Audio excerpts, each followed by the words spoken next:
현물이든 선물이든 여러분이 코인을 거래하는 이유는 지금보다 좀 더 좋은 환경을 만들고 싶기 때문일 것입니다. 돈을 더 많이 벌어서 좋은 차, 좋은 집, 좋은 음식.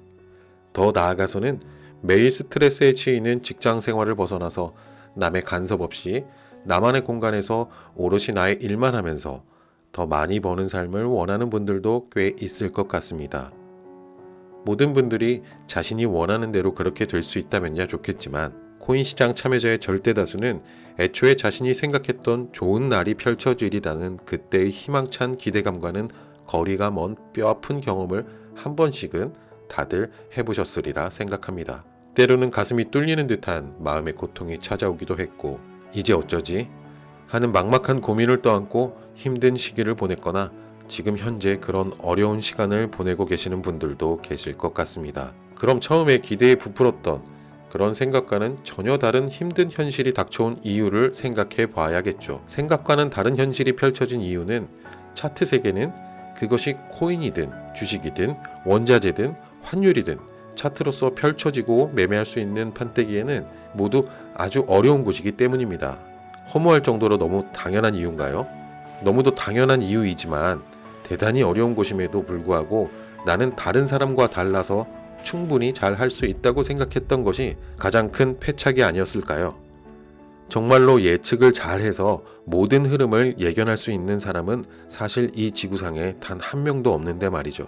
즉 우리는 소위 초심자의 행운이라 말하는 덫에 걸려서 이전에는 몰랐던 새로운 차원의 달콤함 때문에 정신을 차리지 못한 채 스스로의 능력을 과대평가했고 판때기의 난이도를 알게 모르게 저평가했던 것은 아닐까요? 그런 이유로 예상치 못한 난관에 부딪히게 된 것은 아닐까요? 그런데 나를 과대평가했고 시장을 과소평가했다는 것을 진정 마음으로 느낄 때쯤에는 이미 발을 들여놓은 지 한참이라 본전 생각도 있고 그래서 훌훌 털고 시장을 떠날 수도 없는 상황에 놓인 분들도 적지는 않을 것 같습니다. 그래서 더욱 열심히 공부해야겠다고 마음먹곤 합니다. MACD도 뛰어보고 RSI를 여기저기서 얘기 많이 하네. 그럼 나도 RSI 공부를 해보자. 아, 볼린저 밴드도 중요하구나. 다이버전스라는 것도 있네. 이렇게 이것저것 뛰어보기도 하고요. 수치를 변경해보기도 하고 확률을 높이려 몇 가지를 중첩해서 사용해보기도 하고요. 그러다 마침내 황금알을 낳는 거위를 찾은 것처럼 뭔가 대단해 보이는 것을 발견하고서는 세상 돈이 다 내 돈인 것 같은 기분에 너무도 행복했던 경험. 그 부질없는 경험을 해보는 게 이 세계에서 경험하는 대강의 테크트리가 됩니다. 시장은 예측을 100% 단언할 수 있는 사람이 아직은 지구상에 존재하지 않는 그만큼 어려운 곳이라 하였습니다. 오죽하면 신도 모른다는 말도 있지요. 보조지표는 말 그대로 보조지표일 뿐입니다. 동시에 10개를 써도 보조일 뿐이지 절대로 메인이 될 수는 없습니다. 그 어떤 비법 소스가 있어도 소스는 소스일 뿐 메인 요리가 될 수 없는 것처럼요.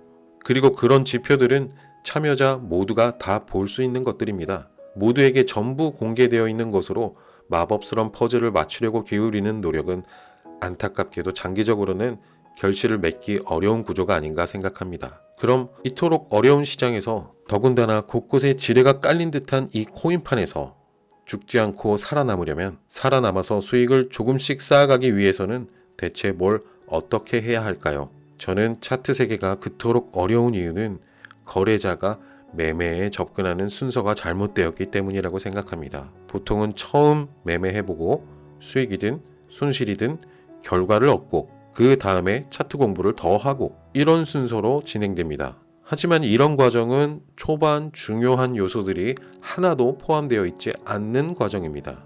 요리를 할 때도 음식을 맛있게 만들려면 요리를 잘하는 사람이 되면 됩니다. 어떤 재료들을 어떤 비율로 넣고 불세기는 어떻게 조절할 것이며 마지막 플레이팅까지 어떻게 할 것인지 이런 것들이 중요하겠지만 이런 과정을 한마디로 응축하면 요리 잘하는 방법은 요리 잘하는 사람이 되는 것이 되겠죠. 매매도 마찬가지라 생각합니다. 매매를 잘 하려면 매매 잘하는 사람이 되면 됩니다. 제가 하고 싶은 말은 빨리 돈 벌어야지 하는 생각에 매수 버튼, 매도 버튼 누르면서 또 차트에 지표 놓고 이렇게 저렇게 나름 열심히 공부하고 있다고 착각하고 있을 게 아니라 훌륭한 거래자가 되려면 어떤 모습을 갖추어야 하나 이런 본질적인 것부터 먼저 관심을 기울이는 것이 시행착오의 시간을 줄일 수 있는 방법이 된다는 것입니다. 그러니까 어떤 상태, 더 많은 돈을 벌고 싶다는 소유를 목표로 하는 것이 아니라 훌륭한 거래자가 되는 그런 상태를 앞선 목표로 삼아야 한다는 것입니다. 소유보다는 상태. 그래야 어려움이 닥쳤을 때 감정에 휘둘려서 이성을 잃고 매매하다 완전히 주저앉는 일을 막을 수 있습니다. 그래야 실수를 가다듬고 그 실수를 좋은 계기로 전환시킬 수 있습니다. 그래야 매매를 좀 더 객관적으로 이어갈 수 있게 됩니다. 이 영상을 보시는 분들은 부디 돈을 쫓는 마음으로 매매하지 마시고 좋은 거래자의 모습을 갖추기 위해서 매매하시기를 바라겠습니다. 훌륭한 거래자의 모습을 추구하다 보면 돈은 결국에는 따라올 것이라 믿습니다. 목표는 빨리 많이 버는 것이 아니라 훌륭한 트레이더가 되는 것. 나의 매매 과정은 훌륭한 거래자에 걸맞는 것이어야 한다. 그럼 훌륭한 거래자가 되기 위해서는 무엇부터 알아야 할까요? 여러 가지가 있을 수 있겠지만 저는 크게 세 가지로 나눠 생각해 보곤 합니다. 개인으로서의나 인간으로서의나 차트의 기본 속성. 처음부터 돈 생각에 매매에 치중하다 결국에는 다 까이는 것과 이 세 가지를 먼저 생각한 뒤에 매매를 하는 것에는 정말 엄청난 차이가 있습니다. 여러분은 시행착오를 줄이셔야 합니다.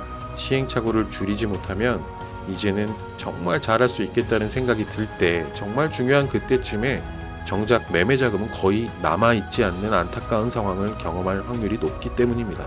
방금 말씀드린 이 세 가지에 대해서는 앞으로 이어지는 영상들에서 차근차근 짚어보도록 하겠습니다.